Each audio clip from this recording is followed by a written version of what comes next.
Hi friends, அஸ்ஸலாமு அலைக்கும். Welcome to my channel. இப்போ நம்ம சூப்பரான எல்லாத்துக்கும் ஃபேவரட்டான குட்டீஸ்லேருந்து பெரியவங்களுக்கும் ஃபேவரட்டான ஒரு ஸ்வீட் தான் பார்க்க போகிறோம். நீங்கள் வீடியோ பார்த்தோன்னே கண்டுபிடிச்சிருப்பீங்கன்னு நினைக்கிறேன். ஆமாம், குலோப் ஜாமுன் தான். குண்டு குலோப் ஜாமுன் தான் நம்ம பார்க்க போகிறோம். அது எப்படி செய்யலாம், என்னென்ன டிப்ஸு யூஸ் பண்ணி நம்ம எளிமையாக நம்ம செய்யலான்னு பார்க்கலாம் வாங்க. எல்லாத்துக்கும் தெரிஞ்ச டிப்ஸ் தான், இருந்தாலும் தெரியாதவங்களுக்கு இந்த டிப்ஸு யூஸ் ஆகும். வீடியோ ஸ்கிப் பண்ணாமல் பாருங்கள். வாங்க வீடியோக்குள்ளே போயிடலாம். நான் இப்போ எம்டிஆர் குலோப் ஜாம் மாவு தான் எடுத்திருக்கேன். நீங்கள் எந்த குலோப் ஜாம் மாவு வேணால் எடுத்துக்கலாம். ஆச்சி, ஆசீர்வாது, எது வேணாலும் யுவர் சாய்ஸ் தான், உங்கள் சாய்ஸ் தான்.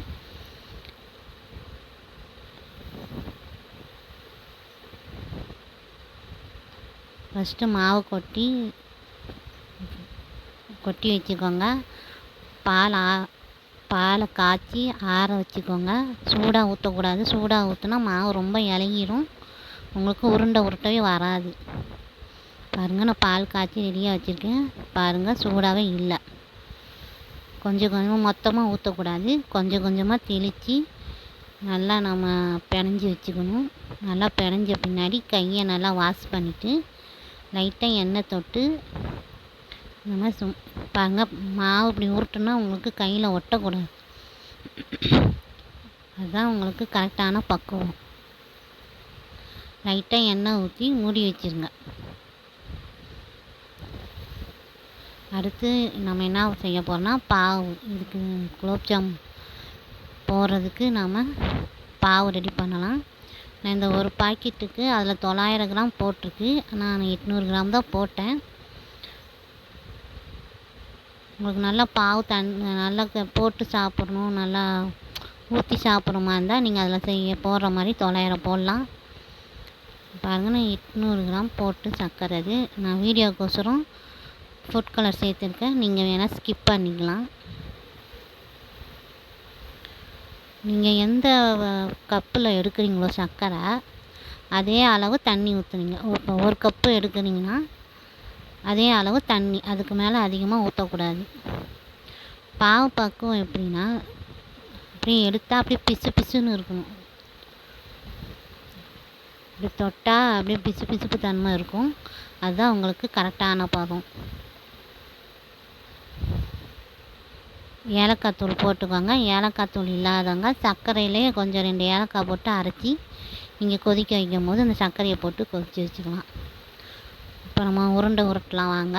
ஃபஸ்ட்டு சும்மா இந்த மாதிரி ரஃப்பாக இந்த மாதிரி உருட்டி வச்சுக்கோங்க. சீக்கிரம் நீங்கள் செஞ்சிடலாம். ஒவ்வொன்றா நீங்கள் இந்த மாதிரி ரவுண்ட் ஷேப்பில் உருட்டுறதுக்கு உங்களுக்கு ரொம்ப லேட் ஆகும்.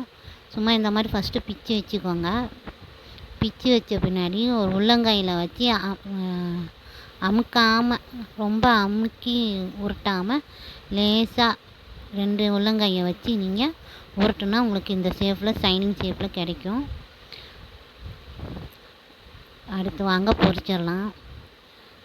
நான் ரீஃபண்ட் ஆயில் தான் யூஸ் பண்ணியிருக்கேன். உங்கள் டேஸ்ட்டுக்கு ஏற்ற மாதிரி நீங்கள் நெய் கூட யூஸ் பண்ணலாம். எண்ணெய் நீங்கள் ரொம்ப ஹை ஃப்ளேமில் வச்சு பொரிக்கக்கூடாது. ஹை ஃப்ளேமில் வச்சு பொரிச்சிங்கன்னா உங்களுக்கு பொன்னிறமாக வரும். ஆனால் உள்ளே உங்களுக்கு சுத்தமாகவே வேகாது, நல்லா மாவாக தான் இருக்கும். மீடியம் ஃப்ளேமில் வச்சு, எண்ணெயும் ரொம்ப காயக்கூடாது. மீடியம் ஃப்ளேம்லேயே வச்சு நீங்கள் பொரித்து 2 நிமிஷம் ஆறின பின்னாடி நீங்கள் இந்த மாதிரி பாவில் போட்டு சும்மா லைட்டாக ஒரு கிண்டிடுங்க. ரொம்ப கிண்டுனா உங்களுக்கு உருண்டை எல்லாமே உடஞ்சிரும். பாருங்கள், இது ஒரு நைட்டில் நான் போட்டேன். நைட் ஃபுல்லாக ஊற வச்சு காலையில் தான் அதை எடுத்தேன் நான். ஒரு ஆவரேஜாக உடனே சாப்பிட்லான்னு தான் சொல்லுவாங்க. ஆனால் இந்த டேஸ்ட்டு உங்களுக்கு கடையில் சாப்பிட்ற டேஸ்ட்டு கிடைக்காது. நீங்கள் ஒரு ஆவரேஜாக ஒரு 6 மணி நேரம் 7 மணி நேரம் ஊற வச்சிங்கன்னா உங்களுக்கு நல்லா அந்த இனிப்புலாம் உள்ளே போய் உங்களுக்கு சூப்பராக கிடைக்கும்.